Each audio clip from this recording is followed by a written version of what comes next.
নমস্কাৰ আজি হৈছে ৭ নৱেম্বৰ শুক্ৰবাৰ এই মুহূৰ্তত সমগ্ৰ ৰাজ্যবাসীৰ বাবে আহি পৰিছে আজি ৰাতিপুৱাৰ বহুকেইটা ডাঙৰ খবৰ এই মুহূৰ্তত জনাইছো আজিৰ প্ৰথমটো খবৰেই সমগ্ৰ ৰাজ্যবাসীৰ বাবে এটি ডাঙৰ খবৰ বিগ ব্ৰেকিং নিউজ কোকৰাঝাৰত 2 লাখ লোকে গাব জুবিনৰ গান ঘোষণা বিটিসি প্ৰমুখ হাগ্ৰামা মহিলাৰে ডাঙৰ খবৰ জনাইছো সমগ্ৰ ৰাজ্যবাসীক কোকৰাঝাৰত 2 লাখ লোকে গাব জুবিন গাৰ্গৰ গান নলবাৰীত এই ঘোষণা বিটিসি প্ৰমুখ হাগ্ৰামা মহিলাৰে আৰু বৰভূমিত হ'ব জুবিন গাৰ্গৰ নামত এখন বিশাল পাৰ্কত থাকিব জুবিন গাৰ্গৰ বিশাল প্ৰতিমূৰ্তি আৰু 8 নৱেম্বৰত 2 লাখ জনতাই পাব জুবিনৰ গান কোকৰাঝাৰত 2 লাখ লোকে পাব জুবিনৰ গান আৰু নলবাৰীত এই ঘোষণা বিটিসি প্ৰমুখ হাগ্ৰামা মহিলাৰে জনাইছো খবৰ এক ডাঙৰ খবৰ বৰভূমিত হ'ব জুবিন গাৰ্গৰ নামত এক বিশাল পাৰ্ক আৰু পাৰ্কত থাকিব জুবিন গাৰ্গৰ বিশাল প্ৰতিমূৰ্তি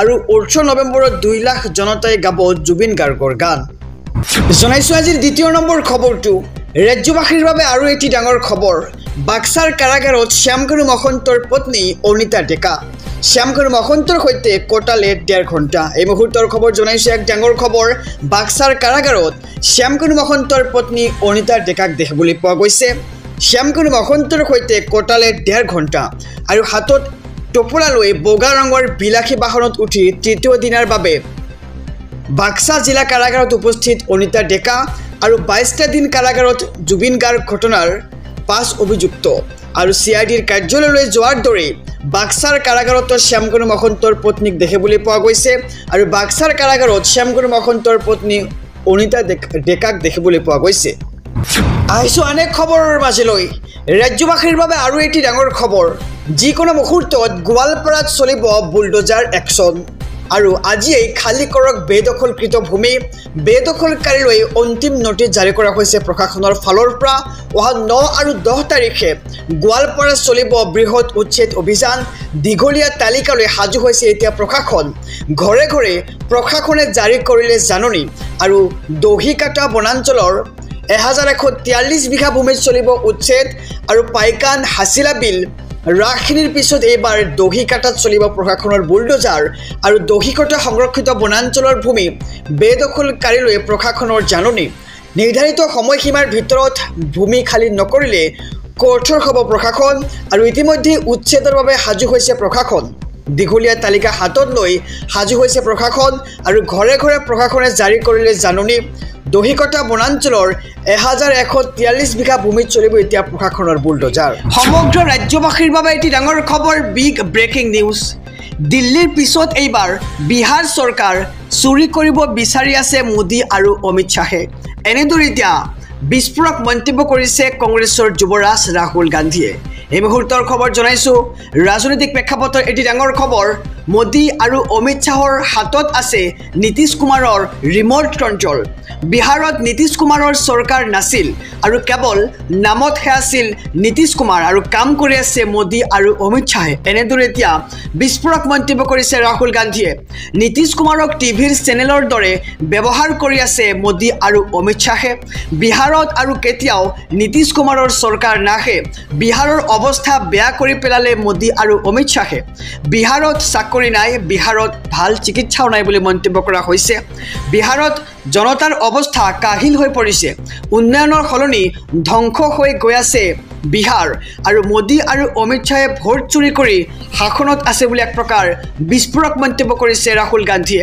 ভোট চুৰি নকৰা হ'লে আজি ইণ্ডিয়া এলায়েন্স শাসনত থাকিলে হয় আৰু এতিয়া বিহাৰ চৰকাৰ চুৰি কৰিব বিচাৰি আছে মোদী আৰু অমিত শ্বাহে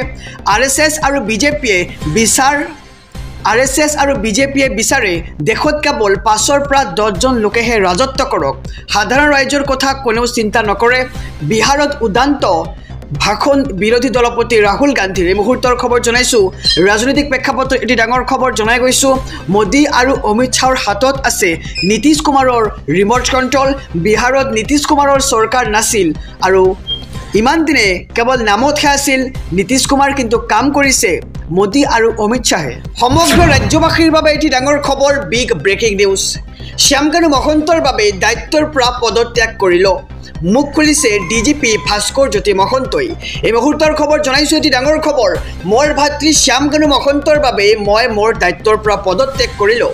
মুখ্য তথ্য আয়ুক্ত পদৰ পৰা পদত্যাগ কৰি ফেচবুকত বিশেষ পোষ্ট দেখিবলৈ পোৱা গৈছে ভাস্কৰ জ্যোতি মহন্তৰ, আৰু মুকলিকৈ লিখিলে প্ৰাক্তন ডিজিপি ভাস্কৰ জ্যোতি মহন্তই। জুবিন গাৰ্গদেৱৰ মৃত্যুৰ ঘটনাৰ সৈতে মোৰ ভাই শ্যামকানু মহন্তৰ নাম সাঙুৰ খাইছে।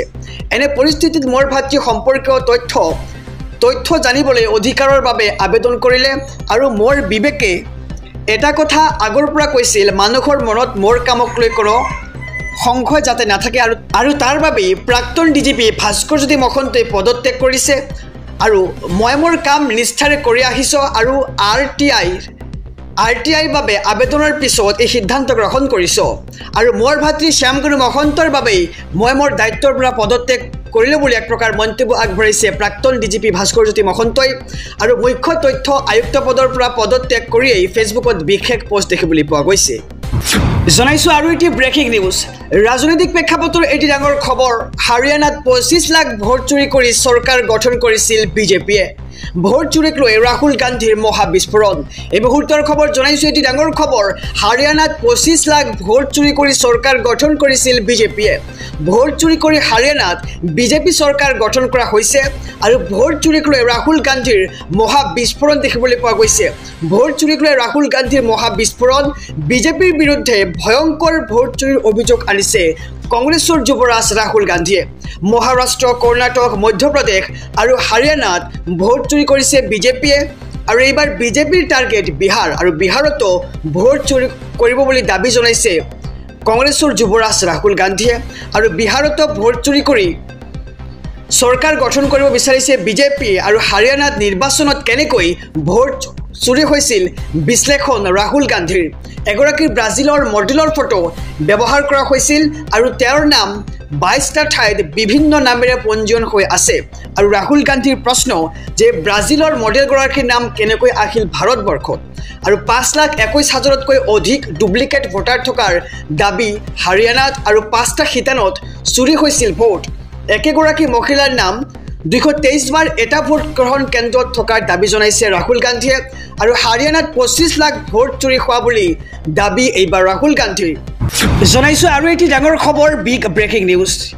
বিহাৰ নিৰ্বাচনত চমক দেখুৱাব পাৰিবনে আনন্দ মিশ্ৰই? আজি ভাগ্য পৰীক্ষা আনন্দ মিশ্ৰৰ। এই মুহূৰ্তৰ খবৰ জনাইছোঁ, এটি ডাঙৰ খবৰ।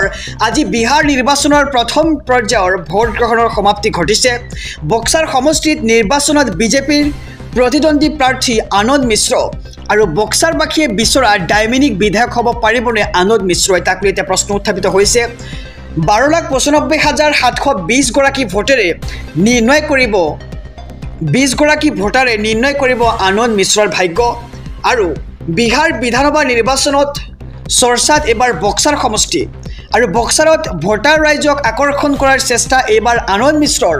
পূৰ্বে লোকসভা নিৰ্বাচনৰ নিৰ্দলীয় প্ৰাৰ্থী হিচাপে প্ৰতিদ্বন্দ্বিতা আগবঢ়াইছিল আনন্দ মিশ্ৰই, আৰু লোকসভাত পৰাজয় বৰণৰ পাছতেই বিজেপিৰ টিকট লাভ কৰিছিল আনন্দ মিশ্ৰই। আৰু বিধানসভা নিৰ্বাচনৰ পিছতে এইবাৰ আনন্দ মিশ্ৰই প্ৰচাৰলৈ আহিছে। আৰু আজি বিহাৰ নিৰ্বাচনৰ প্ৰথমটো পৰ্যায়ৰ ভোটগ্ৰহণ। বক্সাৰ সমষ্টিত নিৰ্বাচনত বিজেপিৰ প্ৰতিদ্বন্দ্বী প্ৰাৰ্থী আনন্দ মিশ্ৰ, আৰু বক্সাৰবাসীয়ে বিচৰা ডাইমিনিক বিধায়ক হ'ব পাৰিবনে আনন্দ মিশ্ৰই। জনাইছোঁ আৰু এটি ব্ৰেকিং নিউজ, ডাঙৰ খবৰ। ৰাজ্যত মিয়া নিজৰ মতে চলিব। অসমত মিয়া জনগোষ্ঠীৰ স্বীকৃতি বিচাৰিছে এইবাৰ আমছুৱে। এই মুহূৰ্তৰ খবৰ জনাইছোঁ, ডাঙৰ খবৰ। গতিকে খবৰটো দিয়াৰ আগতে যদিহে আপুনি আমাৰ এই চেনেলটোত নতুন, তেন্তে ছাবস্ক্ৰাইব কৰক, লগতে ভিডিঅ'খনত এটাকৈ লাইক কৰি দিয়ক। ৰাজ্যত মিয়া নিজৰ মতে চলিব। অসমত মিয়া জনগোষ্ঠীৰ স্বীকৃতি বিচাৰিছে এইবাৰ আমছুৱে। মিয়া শান্তিত থাকিব নে নাথাকিব সেইটো কোৱাৰ দায়িত্ব মুখ্যমন্ত্ৰীৰ নহয়। মিয়াই কেনেকৈ থাকিব, কেনেকৈ খাব আৰু কেনেকৈ চলিব তাৰ চিন্তা মুখ্যমন্ত্ৰীয়ে কৰিব নালাগে। মুখ্যমন্ত্ৰীৰ কথামতে মিয়া কেতিয়াও নচলে, আৰু মিয়াই নিজৰ মতেই চলিব। আমছুৱে বিচাৰিলে এইবাৰ মিয়া জনগোষ্ঠীৰ স্বীকৃতি। মন্তব্য আমছুৰ সভাপতি ৰেজাউল কৰিম চৰকাৰৰ। আৰু ৰাজ্যত মিয়া নিজৰ মতে চলিব। অসমত মিয়া জনগোষ্ঠীৰ স্বীকৃতি বিচাৰিছে এইবাৰ আমছুৰ সভাপতি ৰেজাউল কৰিম চৰকাৰে। আৰু এটি ব্ৰেকিং নিউজ, লাখ লাখ লোকৰ নাম কৰ্তন হ'ব ভোটাৰ তালিকাৰ পৰা।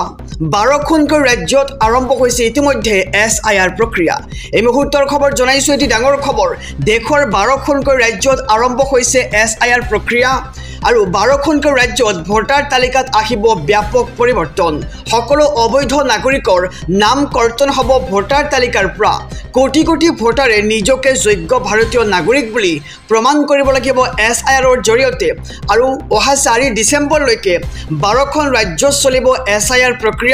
2026ৰ 7 ফেব্ৰুৱাৰীত আহিব নতুনকৈ চূড়ান্ত ভোটাৰ তালিকা আৰু ঘৰে ঘৰে গৈ ভোটাৰ তালিকা পৰীক্ষা কৰিব নিৰ্বাচনী বিষয়াই। তালিকাত সোমাব নতুন ভোটাৰ আৰু কৰ্তন হ'ব ভুৱা ভোটাৰৰ নাম। আৰু 13খনকৈ ডকুমেণ্টৰ প্ৰয়োজন হ'ব আপুনি নিজকে যোগ্য প্ৰমাণ কৰিবলৈ। আৰু লাহে লাহে অসমতো আৰম্ভ হ'ব এই SIR প্ৰক্ৰিয়া। গতিকে জানি লওক যে আপুনি কি কি ডকুমেণ্ট দেখুৱাব লাগিব নিৰ্বাচনী বিষয়াসকলক। এই মুহূৰ্তৰ খবৰ জনাইছো, নিউজ ট্ৰেইনিং অসমৰ সমূহ দৰ্শক এটি ডাঙৰ খবৰ। জন্মৰ প্ৰমাণপত্ৰ, মেট্ৰিকৰ প্ৰমাণপত্ৰ, পাছপৰ্ট, চৰকাৰী মাটি ঘৰৰ প্ৰমাণপত্ৰ, লগতে জাতিৰ প্ৰমাণপত্ৰ, চৰকাৰী চাকৰিৰ ID, পেনশ্যন অৰ্ডাৰ আৰু বেংকৰ passbook, ration card, driving licence, MG NREGA card আপুনি দেখুৱাব লাগিব নিৰ্বাচনী বিষয়াক। আৰু মধ্যপ্ৰদেশ, ছত্তীশগড়, ৰাজস্থান, গোৱা, গুজৰাট, কেৰেলা, তামিলনাডু, পশ্চিমবংগ, আন্দামান নিকোবৰ, লক্ষদ্বীপ, পুডুচেৰীত হ'ব SIR প্ৰক্ৰিয়া। আৰু এতিয়াও নকলেও পলমকৈ আমাৰ অসমতো SIR প্ৰক্ৰিয়া আৰম্ভ হোৱাৰ দিশে পূৰ্ণগতিত আগবাঢ়িছে। আৰু আপুনি জানি লওক যে আপুনি কি কি ডকুমেণ্ট দেখুৱাব লাগিব। গতিকে আমি জনাইছোঁ খবৰ, দেশৰ 12খনকৈ ৰাজ্যত আৰম্ভ হৈছে ইতিমধ্যে SIR প্ৰক্ৰিয়া আৰু সকলো অবৈধ নাগৰিকৰ নাম কৰ্তন হ'ব ভোটাৰ তালিকাৰ পৰা। কোটি কোটি ভোটাৰে নিজকে যোগ্য ভাৰতীয় নাগৰিক বুলি প্ৰমাণ কৰিব লাগিব SIRৰ জৰিয়তে।